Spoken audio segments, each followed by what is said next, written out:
بسم اللہ الرحمن الرحیم۔ السلام علیکم عزیز طلباء و طالبات۔ لڑی میں پروئے ہوئے منظر رضا علی عابدی کی یہ تصنیف ہے اور رضا علی عابدی نے اپنی پیشہ ورانہ زندگی میں صحافت اور براڈ کاسٹنگ میں خوب نام کمایا۔ اپنی ذمہ داریوں اور فرائض کی انجام دہی کے سلسلے میں انہیں وطن عزیز کے طول و عرض کے سپار کرنے پڑتے۔ انہی سفری ڈاکومنٹریز کو انہوں نے قلم بند کیا اور یوں جرنیلی سڑک کے نام سے ایک خوبصورت، دلچسپ اور معلوماتی تصنیف وجود میں آ گئی۔ رضا علی عابدی نے برصغیر کی معروف تاریخی شاہراہ جی ٹی روڈ اور دریائے سندھ کے کنارے کیے گئے اس پارک کو رودادوں کی صورت میں پیش کیا۔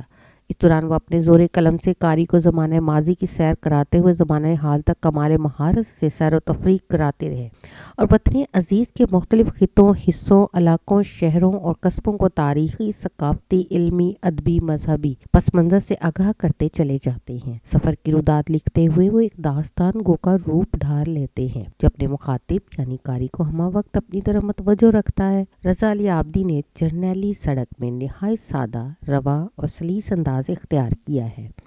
اسے قاری ان کی تحریر اور جملہ سازی سے لطف اندوز ضرور ہوتا ہے، لیکن اسلوب کے شکوہ میں گم نہیں ہوتا اور خود کو مصنف کے ساتھ ساتھ سفر کرتا محسوس ہوتا ہے۔ رضا علی عابدی نے تہذیبی ثقافتی موضوعات پر متعدد مضامین لکھنے کے ساتھ فن افسانہ نگاری میں بھی طبع آزمائی کی ہے۔ ان کی دیگر تصانیف میں اردو کا حال، 30 سال بعد، جانے پہچانے، چوری چوری، چپکے چپکے، شیر دریا، قاضی کا اچار، کمال کے آدمی، چمپا، میری امی، 6000 سنگ میل، کتابیں اپنے ابا کی، ہمارے کتب خانے قابل ذکر ہیں۔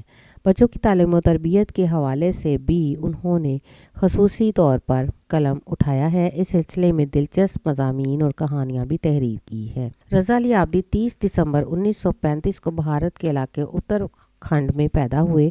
1950 میں اپنے خاندان کے ساتھ ہجرت کی اور پاکستان کے شہر کراچی کو اپنا مسکن بنایا۔ آغاز میں روزنامہ حریت کے ساتھ منسلک ہو کر اپنی صحافیانہ زندگی کا باضابطہ باقاعدہ آغاز کیا۔ کل 30 کتابیں تصنیف کی، جن میں نصف کے قریب تصانیف کے مخاطب بچے ہیں۔ 6 نومبر 2013 کو اسلامیہ یونیورسٹی بہاولپور نے انہیں پی ایچ ڈی کی اعزازی ڈگری بھی عطا کی۔ روزگار کے سلسلے میں انگلستان کے عالمی نشریاتی ادارے سے شہرت پائی اور انہی دستاویزی پروگراموں کے بعد میں کتابی شکل دے کر شائع کروا دی۔ آپ کو اردو، سندھی، عربی، فارسی اور انگریزی زبانوں پر عبور حاصل تھا۔ اس سبق کو پڑھنے کے بعد جن تدریسی مقاصد کو آپ حاصل کر سکیں گے، جن ایسیلوز کو آپ کر پائیں گے، اس میں نثر پارے کو فہم کے ساتھ پڑھ کر متعلقہ سوالات کے جوابات دے سکیں گے۔ عبارت کو اس کے اسلوب اور بیان کو پیش نظر رکھتے ہوئے خاص مقصد کے لیے پڑھ سکیں گے۔ مختلف تحاریر پڑھ کر ان کے مقاصد کی ترجمانی کر سکیں گے۔ مختلف مقاصد کے لیے مرتب کردہ دفتری مواد، دعوت نامے، تہنیت نامے وغیرہ کے متن کو پڑھ کر ان کے مقاصد تحریر کی اہمیت سے واقف ہو سکیں گے۔